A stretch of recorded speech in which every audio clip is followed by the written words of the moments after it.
매번 듣기만 하는 것도 그러니 저도 이야기 한번 보태봅니다. 제가 25살 때 이야기이고 그때는 제가 전문대를 졸업하고 군대까지 다녀온 뒤에 첫 직장을 구해 한참 열심히 일을 하고 있던 사회초년생 시절입니다. 회사를 다니는데 대중교통으로 다니는 게 불편하기도 하고 그 당시 제 또래 친구들한테는 가장 멋지던 게 오토바이였어요. 오토바이가 있으면 동네 노는 여자들 꼬시기도 좋고 괜히 세 보이기도 해서 적당한 오토바이를 중고로 구입하게 되었습니다. 출퇴근 거리가 상당했는데 이게 한두 달 타다 보니까 제법 자신감도 생기고 그래서 위험하게 타지 않겠다는 자신에게 한 약속도 저버린 채 무리하게 자만심을 부리다가 제 과실로 사고를 크게 한 건 내버렸습니다.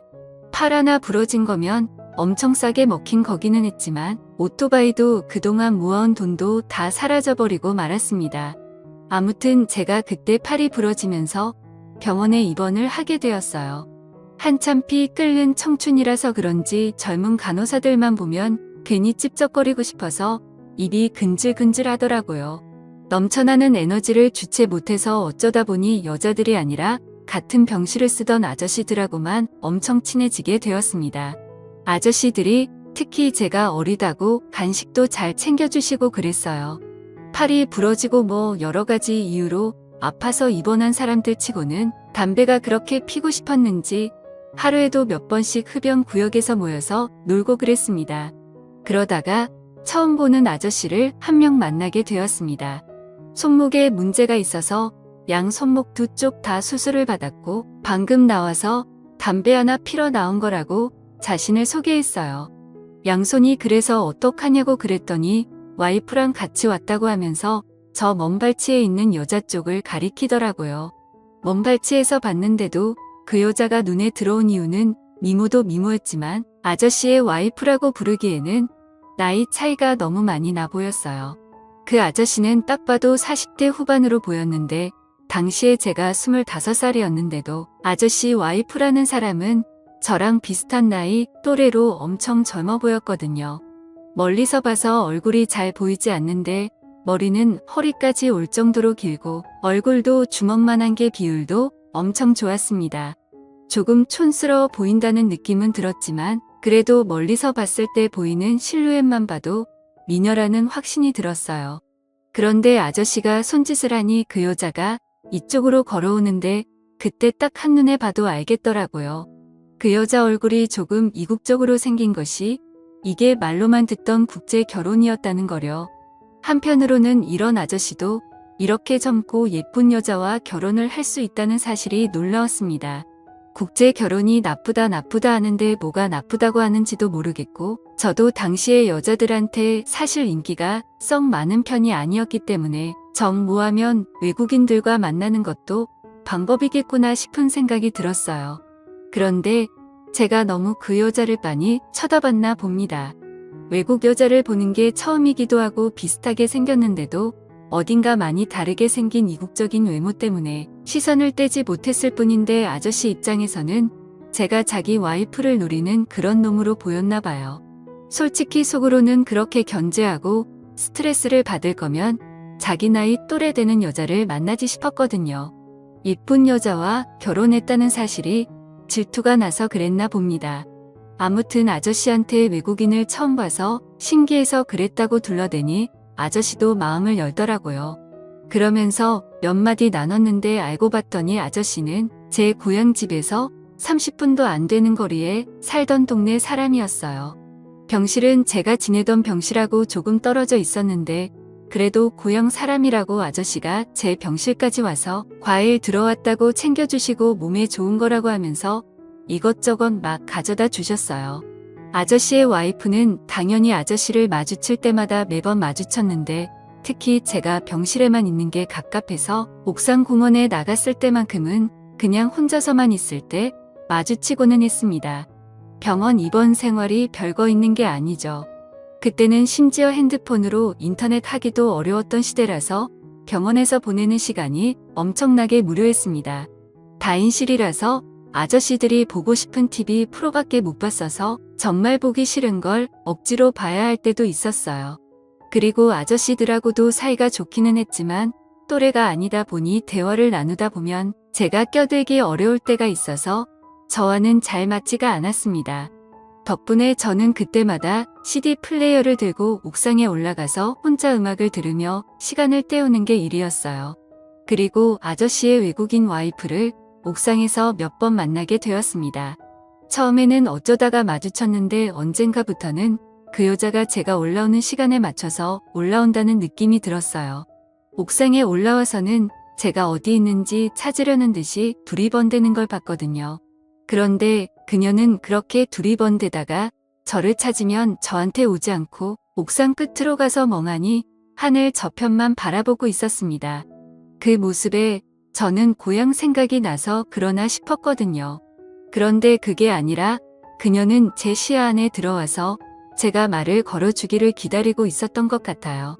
아무튼 그녀에게 처음 인사를 건넸는데 그때가 딱 해가 지고 있는 시점이었습니다. 노을이 지고 있는 오렌지빛 하늘이 그녀의 얼굴에 반사가 돼서 살짝 가무잡잡한 피부와 동그랗고 커다란 눈망울이 반짝거리는데 그 모습이 정말 제 눈에는 그렇게 아름다울 수가 없었습니다. 인사하러 갔다가 오히려 그 아름다운 모습에 취해서 아무 말도 걸지 못하고 어버버거리고 있던 게 전부였어요. 그녀가 저에게 먼저 인사를 건네주더라고요. 저는 외국인이라고 그녀가 한국말을 전혀 모를 거라고 생각했는데 의사소통에 문제가 없을 정도로 말을 잘했습니다. 물어봤더니 결혼하러 오기 전에 외국어 시험을 쳐야만 결혼을 할 수 있다고 하더라고요. 참 신기했습니다. 그때 그녀와 많은 대화를 나눴는데 한국말이 능숙하기는 했지만 그렇다고 완벽한 편은 아니라서 대화 중에 막히는 부분이 생길 때도 있었습니다. 그런데 오히려 차근차근 하나씩 알려주면서 어쩔 때는 몸짓 발짓 손짓 다 섞어가며 알려주는 대화가 오히려 더 재미있다는 생각이 들었어요. 그렇게 얼마나 시간이 흐르는지도 모르고 대화를 나눴는지 밖에 어느새 깜깜해졌어요.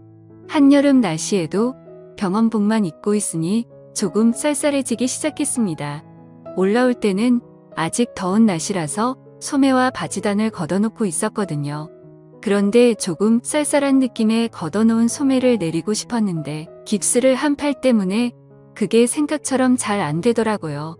그런 제 모습을 보더니 그녀가 자기가 해주겠다면서 제 소매를 내려줬습니다. 그 덕에 그녀가 저한테 가까이 붙게 되었는데 한국인에 비해 아담한 체구를 가져서 그런가?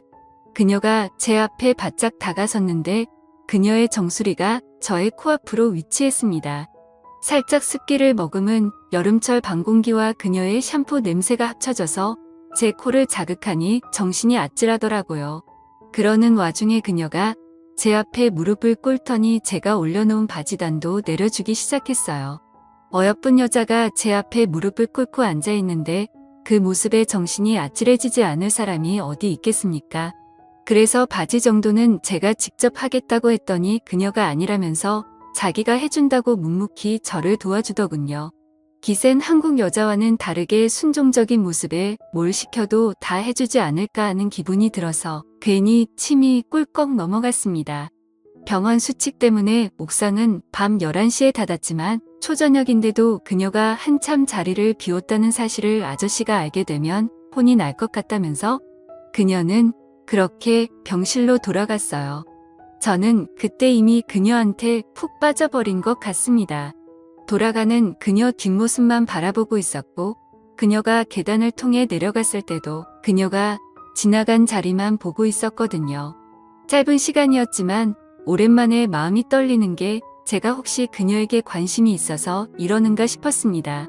그 다음 날부터 그녀를 병원 복도에서 마주치게 되면 그녀의 눈도 똑바로 쳐다보지 못하겠더라고요. 매번 평소와 같은 평범한 차림에 화장기 하나 안 한 얼굴인데도 뭐가 그렇게 예뻐 보이는지 제 마음을 종잡을 수가 없었습니다.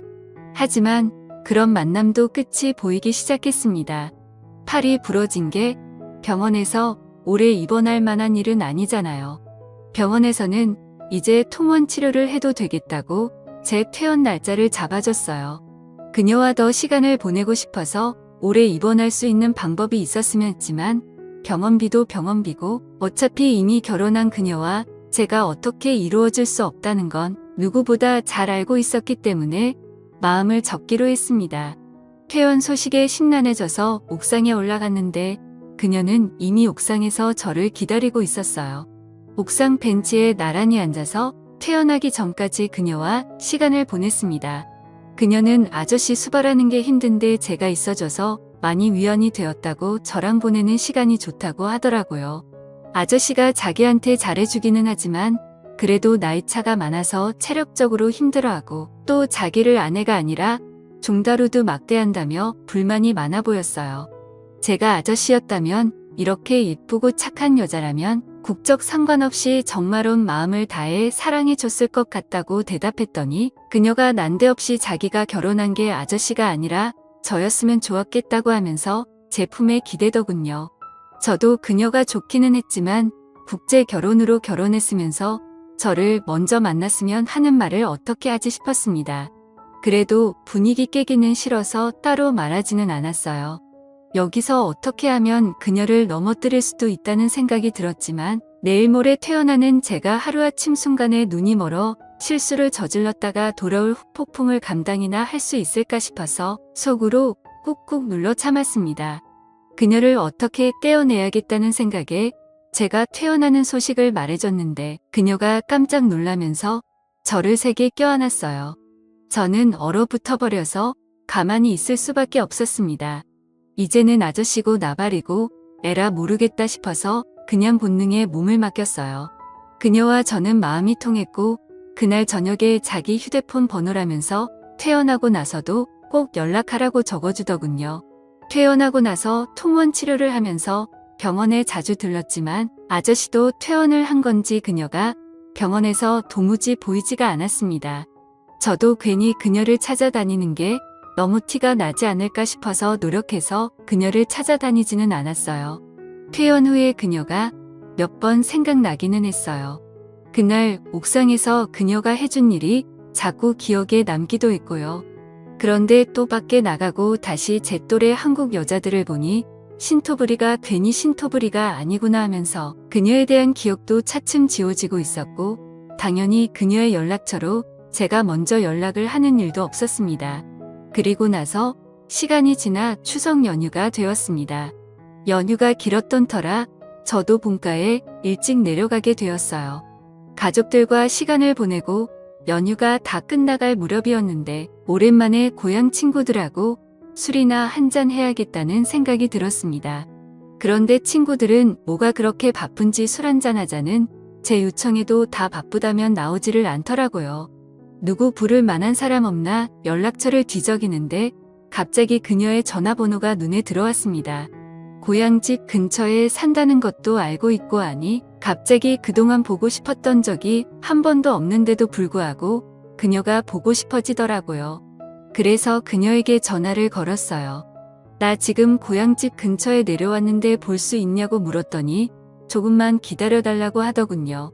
오랜만에 만난 그녀는 여전히 조금 촌스러우면서도 수수한 차림이었는데 그래도 여전히 커다란 눈과 건강해 보이는 긴 머리는 그대로였습니다. 그런데 약속장 도수 동네에서 꽤 멀리 떨어진 곳이었고 시간도 많이 늦어버린 거예요. 왜 이렇게 먼 데서 만나느냐 물어봤더니 아저씨가 워낙에 마당발이다 보니 자기 집 근처에서 만나면 사람들이 다 알아볼 거라면서 조심해서 나쁘게 뭐가 있냐고 하더라고요. 저는 뭐 하려고 그런 게 아니라 그냥 오랜만에 보고 싶어서 그런 건데 그녀의 반응이 조금 이해가 가지 않았습니다. 술을 한참 마시면서 그동안 잘 지냈냐 하면서 대화를 하고 있는데 그녀가 이제서야 자기를 찾아왔냐고 하면서 얼마나 기다렸는지 아냐고 물어보더라고요. 그래서 그냥 바쁘고 정신이 없어서 그랬다고 대충 둘러대는데 한국 여자들처럼 꼬치꼬치 캐묻지 않고 그냥 믿어주는 겁니다. 아무튼 만났으니 된 거 아니냐고 하면서요. 취기가 좀 오르는 가운데 그녀를 집까지 바래다 주겠다고 했는데 그녀가 자꾸 주변에 살피면서 걷는 모습이 조금 이상했어요. 그만큼 저를 만나는 게 위험하다고 생각했으면 애초에 전화번호를 주지 말던가 아니면 만나자고 해도 안 만나면 그만이었을 텐데 굳이 위험을 감수하면서까지 저를 만나러 왔는지 싶더라고요. 그래서 그녀한테 괜찮냐고 물어봤더니 그녀가 갑자기 제 앞에서 울먹이다가 끝내 울음을 터뜨리고 말았습니다. 저한테 도망가고 싶다고 아저씨가 너무 무섭다면서 몸을 부르르 떨더라고요. 밤길이고 인적이 드문 곳이기는 하지만 그래도 방금까지 눈치를 살피며 걸었는데 누가 볼까봐 저도 조심하게 되더라고요. 아무리 그녀를 달래줘도 울음을 그치지 않길래 근처에 보이는 여관으로 데리고 들어왔습니다. 그녀는 그제서야 울음을 그치기 시작했고 둘만 남게 되니까 여태까지 자기가 언제 울었냐는 듯이 오랜만에 주인을 만난 강아지 마냥 저에게 달려들기 시작했습니다. 아직 아무도 다니지 않을 것 같은 꼭두 새벽에 그녀와 저는 슬쩍 방에서 나와가지고 각자 집으로 돌아갔습니다. 그녀는 저한테 안 가면 안 되냐고 물어봤고 저는 일단 서울에 올라가서 그녀를 도와줄 방법을 찾아보겠다 말했어요. 그녀를 아저씨 손아귀로부터 구출해줄 방법을 찾아보려 인터넷을 뒤지며 인권 변호사 이런 걸 찾아보고 있었습니다. 그런데 그날 저녁에 고향에 있는 부모님한테 전화가 오더니 아주 한바탕 난리가 났어요. 알고 봤더니 제가 그녀와 여관에 가는 걸 본 사람이 있었고 그 사실을 아저씨가 알게 되었다는 거예요. 그래서 안 되겠다 싶어서 그녀가 어떤 상황인지 부모님께 말해주려고 했습니다. 저는 그녀를 사랑하고 그녀를 구출해내고 싶다고 말이죠. 그랬더니 부모님이 헛소리를 하고 있다면서 진짜 이야기를 해주시더군요. 알고 보니 피해자는 그녀가 아니라 아저씨였다는 거예요. 아저씨가 국제 결혼으로 정말 조카뻘 되는 여자와 살게 된 건 사실인데 그만큼 애지중지하면서 살고 있었답니다. 그런데 어느 날부터 그녀가 동네에 몇 안 되는 젊은 남자들에게 꼬리를 치며 다녔고 급기야 아저씨한테 들키기까지 했다는 거예요. 그래서 아저씨가 항상 그녀를 감시하고 다녔답니다. 어찌됐든 자기 돈 갖고 살고 있으면서 그 돈으로 동네의 젊은 남자들 만나는 데 쓰고 있었으니 아저씨도 그 여자가 밖에 못 나가게 하는 게 방법이었던 거고요. 그런데 마침 명절이라서 아저씨가 술을 좀 마시고 잠에 든 틈을 타서 저를 만나러 나왔다는 거예요. 그러니까 그녀가 주변을 살피며 돌아다닌 것도 이러고 있는 걸 아저씨한테 들킬까봐 그런 거였고요. 아저씨 때문에 못 살겠던 게 아니라 아저씨야말로 그녀 때문에 엄청 스트레스를 받으며 지내고 있던 것 같더라고요.